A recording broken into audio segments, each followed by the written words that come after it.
Regresamos a esta primera edición de Radio Análisis cuando son exactamente las 8 de la mañana con 6 minutos en este día martes 26 de septiembre del año 2023. Bueno, este año, lo hemos dicho en reiteradas ocasiones, es bastante especial para nuestro país. Se conmemoraron hace pocas semanas los 50 años desde el golpe de Estado civil militar, pero el hecho de que ya se haya conmemorado dicha fecha no quiere decir que acá en la radio y por supuesto acá en la universidad abandonemos este trabajo de rescate de memoria respecto de todo lo que ocurrió en nuestro país y particularmente en nuestra comunidad universitaria durante esos terribles años. Y por lo mismo, este día 4 de octubre se estrenará en la Sala Máster acá en Radio Universidad de Chile la serie documental Expedientes, Historias de la Universidad en Dictadura, una serie de relatos basados en los más de 1.400 sumarios administrativos instruidos durante la intervención militar de la Universidad de Chile a partir de octubre del 73 y que se trata de un trabajo colaborativo entre el Archivo Central Andrés Bello, el Teatro Nacional Chileno y la Radio Universidad de Chile. Bueno, para conversar respecto de este tema tenemos acá a nuestras invitadas en estudio. En primer lugar saludamos a la directora del Archivo Central Andrés Bello, Alejandra Araya. Alejandra, ¿cómo le va? Bienvenida acá a la radio. Muchas gracias. Gracias por invitarnos.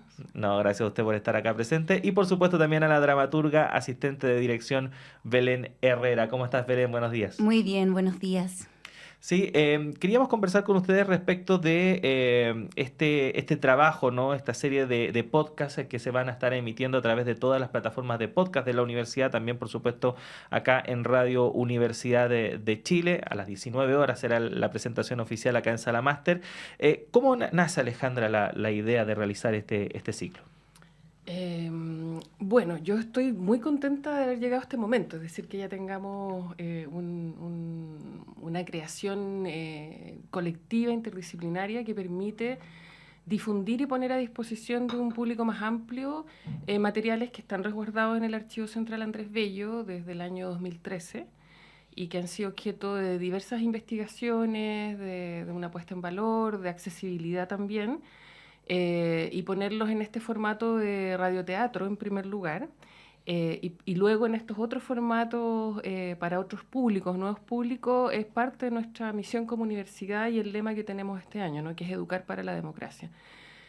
Surge el proyecto, bueno, yo le propongo la idea a Patricio López y a Cristian Kaim, ¿no? Director del Teatro Nacional Chileno, en estas conversaciones universitarias sobre qué hacer a 50 años del golpe, cómo contribuir desde cada uno de nuestros ámbitos de competencia, nuestras misiones y nuestros compromisos también. Y ellos, por supuesto, dijeron sí de manera muy rápida.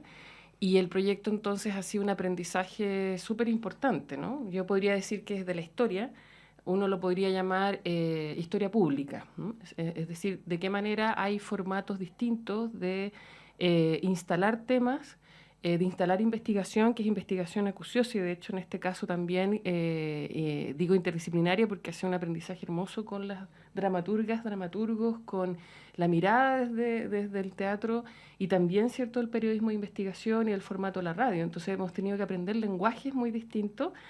Podría decir a lo mejor quizás como historiadoras somos un poco más rígidas, pero esa rigidez también, ¿cierto?, de alguna manera contribuye a armar este proyecto y aprender de aquellos otros formatos. Entonces, es un poquito el contexto, sí aclarar quizás de lo que dijeron, que el miércoles se lanza el programa como la actividad social, pero la primera transmisión es el domingo 8 de octubre, y ese domingo 8 de octubre a las 19 horas tiene que ver con un documento, tiene que ver con el primer oficio, que es del 8 de octubre de 1973, que da cuenta de la intervención de la Universidad de Chile a través de la transformación del sumario administrativo en una herramienta que de lo burocrático pasa, ¿cierto?, a estas estrategias que muestran los sumarios, que fueron investigados por Asun Candina, principalmente mi colega, a la que saludo y es parte de este proyecto también, en que se puede ver, ¿cierto?, una diversidad de situaciones o de estrategias de uso de esta herramienta, ¿no? Y también en esta propuesta queremos mostrar esa intervención de la vida cotidiana en la Universidad de Chile. Los 1.420 sumarios que tiene el Archivo Central Andrés Bello no es la totalidad de lo que se realizó, es lo que quedó y lo que nosotros rescatamos en el año 2013 con Sonia Montesino, a la que quiero mencionar aquí, ¿no? que fue directora del Archivo Central Andrés Bello, la primera directora y luego vicerrectora de Extensión, con quien partimos en 2013 la pregunta de qué pasó en la universidad intervenida y darnos cuenta de que en realidad todavía faltaba mucho, ¿no? Por preguntarse, por indagar, por reflexionar, y que esto es un proceso continuo, ¿no? Que no termina a 50 años con este hito, digamos, ¿no? Se abre, yo diría. Sí, Belén, a propósito de lo que estabas comentando, Alejandra, ¿son solo las decisiones o los sumarios o la decisión de los interventores, o en el trabajo también se da cuenta, para quienes vivimos la dictadura en la Universidad de Chile y estudiamos en esa época, o también el proceso de resistencia interno? ¿Se da cuenta también en estos podcasts? Porque hubo un proceso de resistencia prácticamente desde los inicios. Hicimos una selección para poder mostrar en cada capítulo tanto cómo se usó el sumario administrativo. Entonces, por ejemplo, la primera selección que hizo Alejandra junto a Sun fueron de 17 casos que suceden en distintas facultades, y de esos 17 casos, junto a Tomás Enríquez, que es el otro dramaturgo, escogimos 5 casos que sucedían en 5 facultades de la universidad. Entre ellos está la Facultad de Medicina, uno que sucede en la radio AM, otro que sucede en Departamento de Música, Filosofía, Periodismo. Creo que esos son los 5 lugares. Sí. Entonces, cada uno de esos capítulos sucede entre el 1975 el primero y el último en el 83. Entonces, tratamos de hacer, mostrar básicamente cómo se usó el sumario, desde cómo poder denunciar a un compañero de trabajo comunista, y que eso significara que, por ejemplo, en el primer capítulo interviniera la DINA en la radio AM. Y ahí, por ejemplo, mostramos cómo una trabajadora, con el susto que tiene, es capaz de denunciar a sus compañeros en la radio. En el segundo capítulo vemos el mismo uso del sumario, pero para poder obtener un puesto de trabajo en el hospital. Ese sucede en el hospital, sí. Y por ejemplo vemos que ese uso sirve para denunciar a otro, pero para poder quitarle su puesto de trabajo. Y vemos como otra transformación. Y luego vemos uno que sucede en la Facultad de Música, es la pobreza de la época.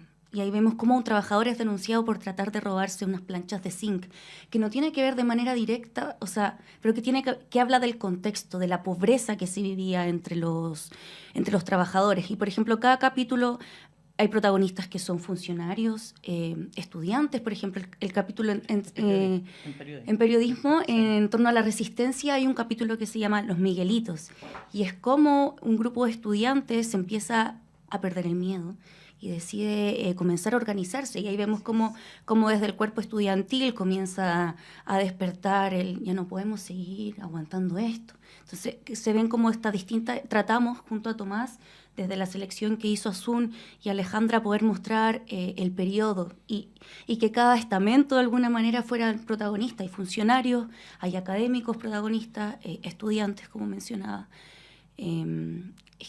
agentes externos también, trabajadores que servían como que hacían trabajos terciarios para la universidad. Entonces tratamos al menos de mostrar esos distintos contextos. Entonces hay resistencia, hay juegos de poder, hay mucho miedo también. El atmoterrorismo fue un concepto que nos compartió Alejandra de Sonia Montesinos, que fue súper importante poder tratar de instalar en cada capítulo el terror, igual que se instaló.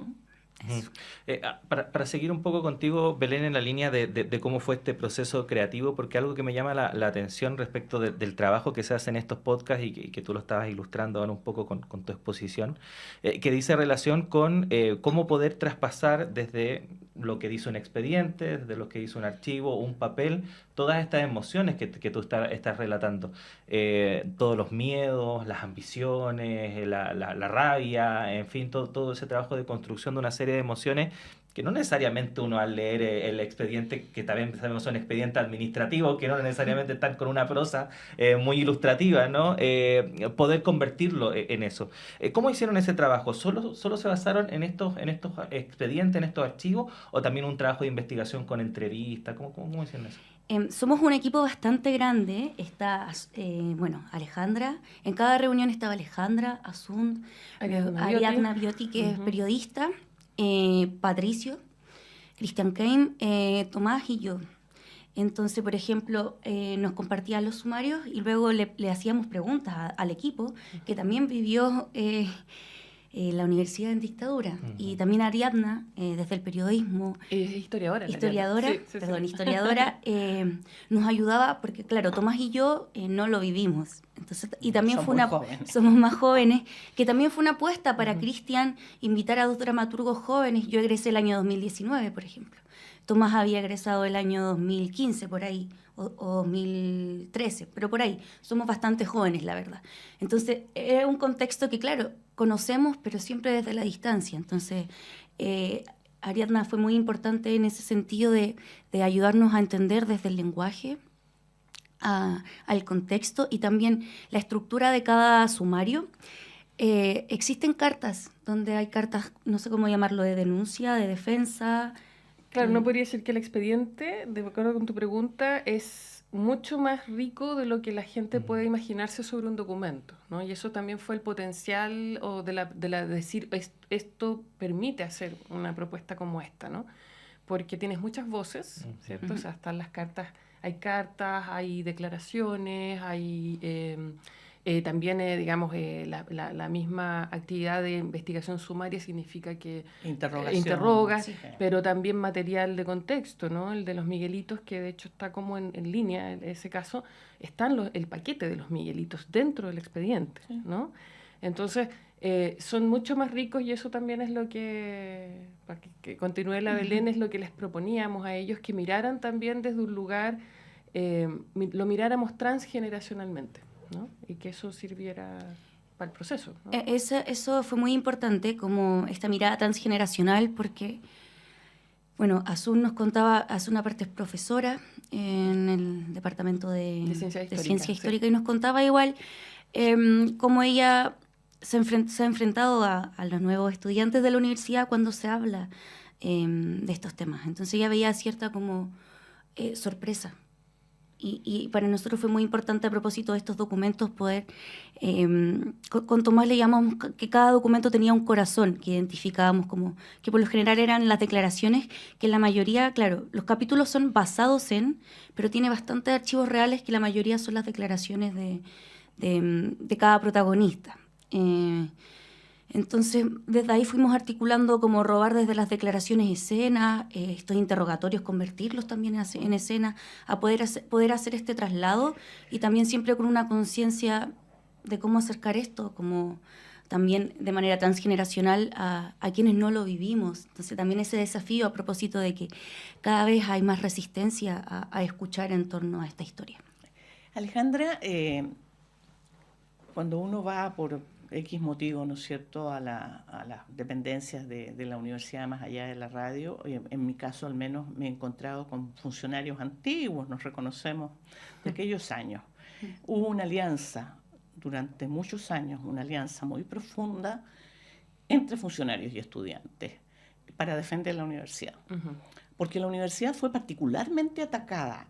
En esos sumarios que ustedes han revisado, en esos documentos, queda plasmado la animosidad particular, porque la dictadura tuvo una animosidad particular contra la Universidad de Chile, no así contra otras casas de estudio.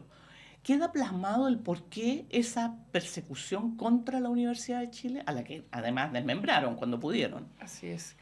Mira, uno de los desafíos era cómo concentrar, ¿cierto?, en 5 capítulos, y eso yo admiro mucho el trabajo que realizaron Belén, Tomás, Cristian, ¿no? De poder sintetizar. Los sumarios han sido objeto de otras investigaciones. Existe el libro La dictadura de los sumarios, que está liberado hoy, que te permite justamente, está también Anales de la Universidad de Chile, 2 volúmenes, Murmullo de la Memoria, que dirigió Sonia, y que justamente ¿qué es lo que nos permitió mostrar, mirar los sumarios administrativos? Justamente lo que tú señalas, es decir, que la Universidad de Chile fue intervenida de manera estratégica y sistemática, ¿sí? Quizás no con la brutalidad abierta con que fue la USACH, por ejemplo, ¿no? Bombardeada directamente, atacada directamente, o sea, en términos bélicos, ¿no? Sí.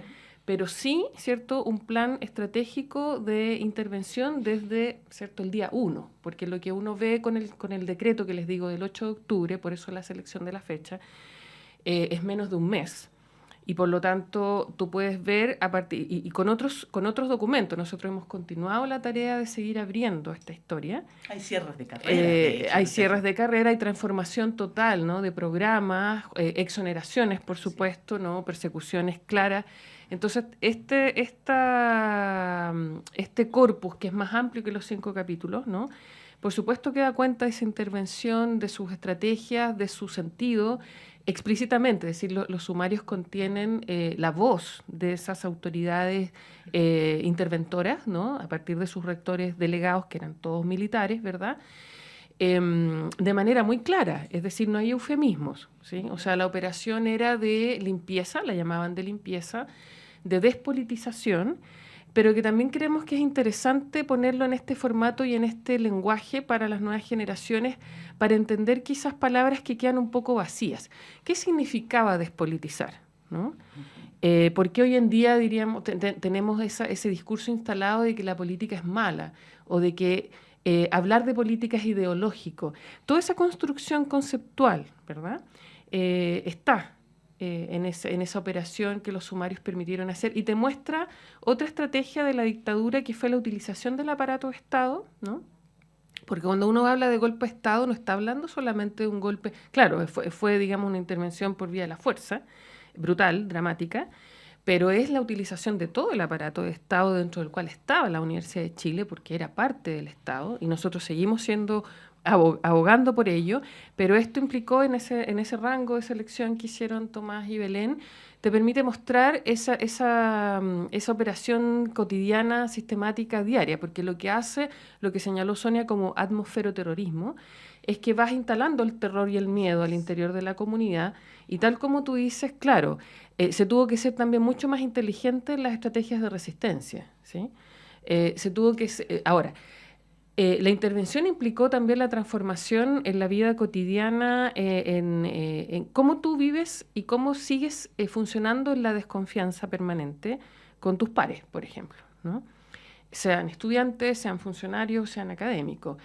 Y que eso es parte también lo que nos interesa transmitir, que son las herencias de haber vivido 17 años en ello y más. Yo entré en el año 90 a la Universidad de Chile, y a la gente se le olvida que hasta el año 96, por ejemplo, las autoridades municipales eran todavía designadas. Es decir, no es que, ¿cierto?, llegara, el plebiscito, no, claro, y además en las prácticas, y uno podría incluso hablar de una mentalidad dictatorial que quedó muy enquistada, ¿cierto?, en nuestras propias conductas, en cómo se activan esos miedos. Entonces, de lo que tú dices, claro, uno puede ver esas alianzas, ¿verdad?, esas estrategias diversas, pero también ves cómo ese ojo interventor, ese ojo inquisitorial, yo te diría, ¿no?, está allí instalado.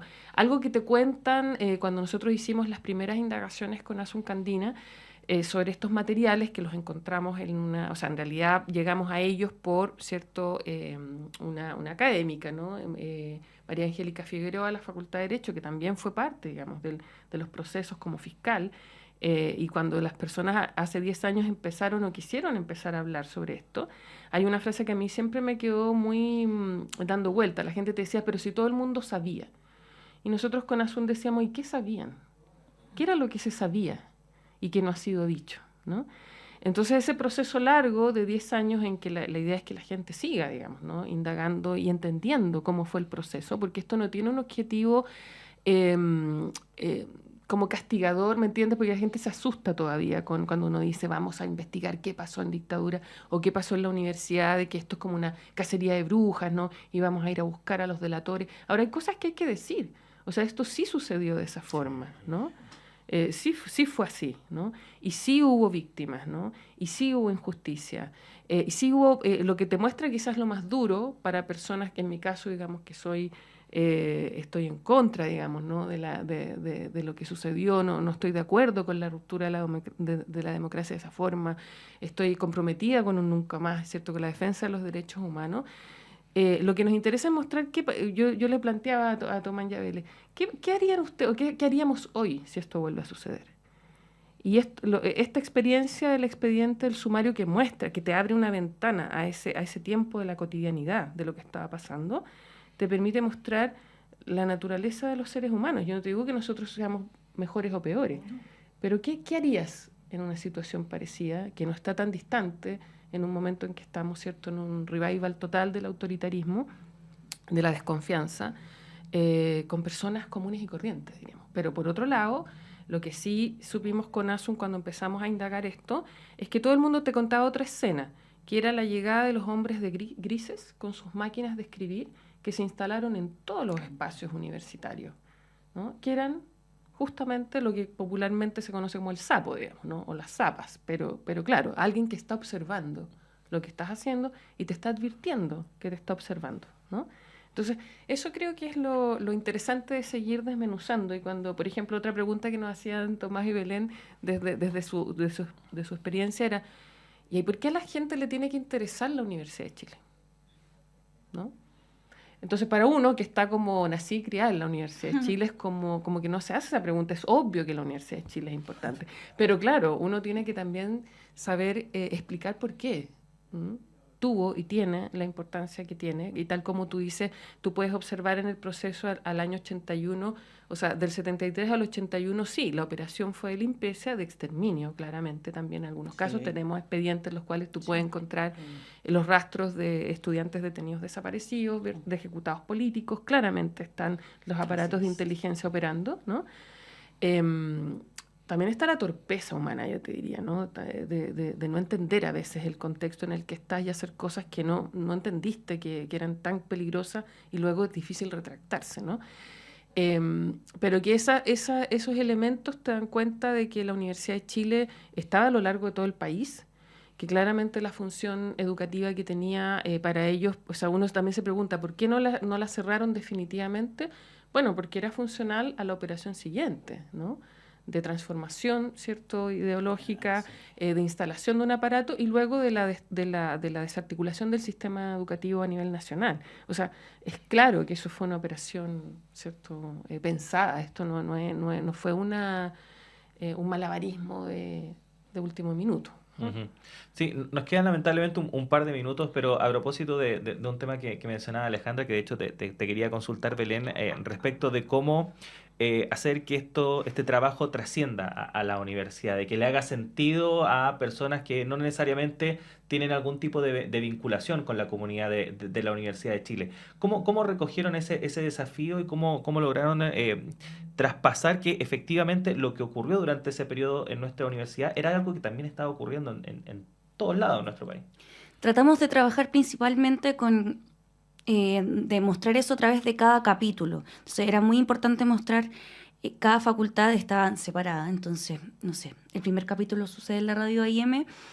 Y era muy importante, por lo tanto, que cada protagonista pudiera ser identificable no solo como un trabajador de la Universidad de Chile, sino alguien que uno podría identificar también como su compañero de trabajo. Poder mostrar que esta intervención era también un reflejo de lo que estaba sucediendo en el país, que podía suceder en una oficina, en cualquier otro lugar, por ejemplo, lo que ocurría en la radio IM, o el juego de poder que ocurrió, o los conflictos de poder en torno por ejemplo, la pregunta que se levanta en el segundo capítulo, que es crisis en el hospital, la crisis que se instala a propósito en el sector con la intervención, que era mucha gente de la salud, estaba vinculada, ahora partícipe de la UP. Entonces eso lo podíamos ver como la persecución que existe en ese hospital. El JJ Aguirre era de seguro, por archivos que vimos de la Vicaría de la Solidaridad, se le realizó a otros médicos en distintos lugares del país. Por ejemplo, en el capítulo 2. En el capítulo 3, un trabajador que vio unas planchas de zinc y decidió llevárselas y otro compañero lo acusó. Entonces, todo un tema que se habla en ese capítulo, por ejemplo, la pobreza que se instala en el país, cuánto era el sueldo mínimo. O sea, ese trabajador que era parte del archivo musical ganaba 1.300 pesos. Entonces, ¿cómo se instala también en ese proceso esto, el MEP, ¿no? ¿Cómo se llama? Estas supuestas ayudas para los trabajadores, como... Del PEN y el POG. Sí, exacto. Ya. Se instala, por ejemplo, esto, que muchos otros trabajadores capacitados también se ven en que el dinero no alcanza y que tienen que recurrir a robar. Es el capítulo del robo. Hay otro capítulo de una madre, cómo hablamos también de que se puede identificar. En el cuarto capítulo, que se llama El estudiante ausente, el sumario ayuda a encontrar a un estudiante que comienza a faltar. Y ahí podemos hablar de los procesos de los relegados, por ejemplo, que es algo que no se habla mucho o que no ha sido del todo tan expuesto, y como una madre, a propósito de que gracias a este sumario puede enterarse dónde está su hijo. Entonces, el protagonista ahí es una mamá. Y en el último capítulo, el de los Miguelitos, los estudiantes son los protagonistas, y cómo también dejar instalado esta juventud, el cómo seguir, qué se hace, esa pregunta, que creo que nos sigue. Cuando a mí me llega esta invitación, me sentí igual que esos estudiantes, como, ¿cómo seguimos insistiendo en esto? Porque parece que de alguna manera podemos ver las huellas de ese periodo aún instalado en nuestras casas de estudio, en nuestro trabajo, en nuestras distintas disciplinas. Entonces, eso de alguna manera. Bien, podríamos conversar recordar muchas cosas, ¿no?, de esos años, así que le agradecemos a Alejandra Araya, a Belén Herrera, el que hayan conversado con nosotros esta mañana sobre estos podcasts que de alguna manera van a dar cuenta de lo que pasó en nuestra universidad, en la Universidad de Chile, durante la dictadura. Sí, y a partir entonces de este 8 de octubre, en todas las plataformas podcast de la universidad, por supuesto acá también en Radio Universidad de Chile, y la presentación en sociedad, la van premier, podríamos decir, este 4 de octubre a las 19 horas acá en Sala Máster de Radio Universidad de Chile. Gracias por haber estado con nosotros. Muchas gracias a ustedes. Les invitamos a escuchar y a seguir la conversación a partir de cada programa. Esa es la idea. Así es, por supuesto. Y Juanita, tenemos que hacer una pausa. Son las 8 de la mañana con 33 minutos. Nosotros nos despedimos. Hasta mañana. Ya llega Montserrat Rolano para continuar con el programa. Así que siga junto a nosotros. Queda mucho radioanálisis por delante.